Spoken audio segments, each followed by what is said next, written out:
ఆ రోజు బలవంతంగా తోలుకొచ్చేవాళ్ళు, మీటింగులు పెట్టేవాళ్ళు. కడాన మనుషులు పారిపోతామంటే కందకాలు కూడా దువ్వారు చుట్టూరు, ఎవరు పారిపోకుండా. మనుషులు వస్తే హెలికాప్టర్లో వస్తూ కిందన చెట్లని నరికేసేవాళ్ళు. అంటే ప్రజలతో మమేకం కాకుండా ఇష్టానుసారంగా చేశారు. అందుకే నేను చాలా సంవత్సరాలుగా రాజకీయాల్లో ఉన్నాను. నా జీవితంలో అలాంటి గెలుపు ఎప్పుడూ చూడలేదు.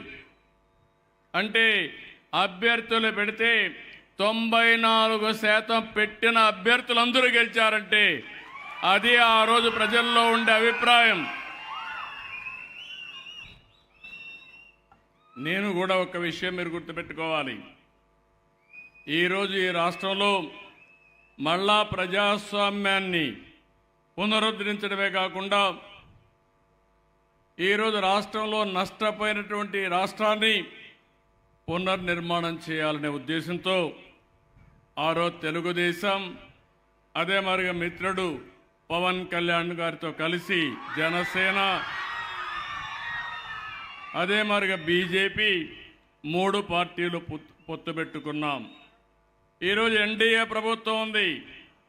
నేను గర్వంగా చెప్పగలుగుతున్నాను, 10 నెలల్లో మనం ఊహించిన దానికంటే మెరుగైన సుపరిపాలన ద్వారా అనేక కార్యక్రమాలు చేశాం. నేను ఒకే ఒక మాట చెప్పాను, పేదవాళ్ళకు అండగా ఉంటానని చెప్పాను. సూపర్ 6 ఒక కార్యక్రమం పెట్టి పేదవాళ్లకు సంక్షేమ కార్యక్రమాలు ఇస్తామని చెప్పి చరిత్రలో ఎప్పుడూ లేని సంక్షేమ కార్యక్రమాలు ఇస్తున్న ప్రభుత్వం ఈ ఎన్డీఏ ప్రభుత్వం అని చెప్పి కూడా నేను మీకు తెలియజేస్తున్నా. ఒక పక్క అభివృద్ధి, ఒక పక్క సంక్షేమం, ఇంకో పక్క సుపరిపాలన. ఇదే ఎన్డీఏ ప్రత్యేకత అని చెప్పి కూడా నేను మీకు తెలియజేసుకుంటున్నాను. ఈ నెలలో 3 మహనీయులు పుట్టారు. బడుగు బలహీన వర్గాల కోసం అనునిత్యం పనిచేశారు. ఈరోజు అంబేద్కర్ గారి జయంతి జరుపుకుంటున్నాం. మొన్ననే మీరు చూస్తే జగజ్జీవన్ రామ్ గారి యొక్క జయంతి ఉత్సవాలు జరుపుకున్నాం. ఆ తర్వాత మనం అందరం ఆలోచిస్తే ఏదైతే మహాత్మా పూలే వెనుకబడిన వర్గాల కోసం త్యాగం చేశారు, వారి జయంతి జరుపుకున్నాం. ఈ 3 నాయకుల యొక్క జయంతి జరుపుకునే సందర్భంగా నేను ఒకటే మిమ్మల్ని కోరుతున్నాను, బడుగు బలహీన వర్గాల కోసం పనిచేసిన వ్యక్తులు మీరందరూ ఈరోజు ఎన్డీఏ ప్రభుత్వం, వ్యక్తిగతంగా నేను ఎప్పుడూ పేద ప్రజలకు అండగా ఉంటానని మరొక్కసారి మీ అందరికీ హామీ ఇస్తున్నా, అది నిలబెట్టుకుంటా. అయితే ఒక్కొక్కసారి ఇలాంటి నాయకుల్ని ఒకసారి స్మరణకు తెచ్చుకోవాల్సిన అవసరం ఉంది.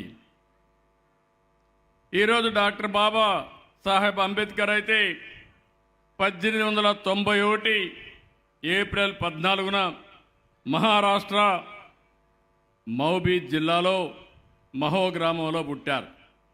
ఆయన అసలు పేరు భీమ్రావ్ రాంజీ అంబేద్కర్. అందరి మాదిరిగా ఈ రోజుట్లోనే చాలా సమస్యలు ఉన్నాయి. ఆ రోజుట్లో ఒకసారి గతాన్ని ఆలోచించండి. అంటరానితనం, వివక్షత, అవమానాలు, ఎక్కడ చూసినా అసమానత, సమాజంలో అనేక విధాలుగా షెడ్యూల్ కులాలంటే, బడుగు బలహీన వర్గాలంటే ఎక్కడికక్కడ వివక్షత చూపించేవారు. ఎన్నో కష్టాలు పడ్డాడు, అవమానాలు భరించాడు. ప్రతి ఒక్క అవమానాన్ని కసిగా ఎదుర్కొన్నాడు, పోరాటాలు చేశాడు, అనేక వ్యతిరేక పోరాటాలు చేసి ముందుకు పోయాడు.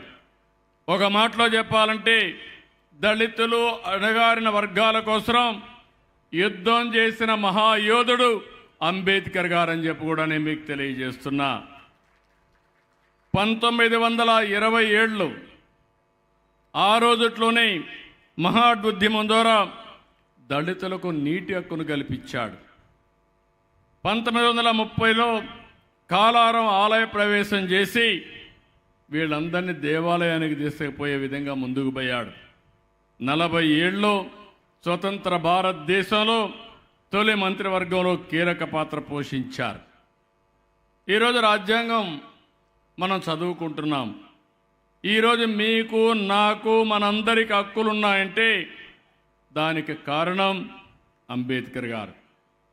ఈరోజు మానవ హక్కుల గురించి మాట్లాడుతున్నామంటే అది రాజ్యాంగంలో మనకు పొందుపరిచినటువంటి హక్కు అని చెప్పి కూడా నేను మీకు తెలియజేస్తున్నా. ఆయన చైర్మన్గా పనిచేశాడు. ఒక మేధావిగా ఈ రాజ్యాంగాన్ని రాసి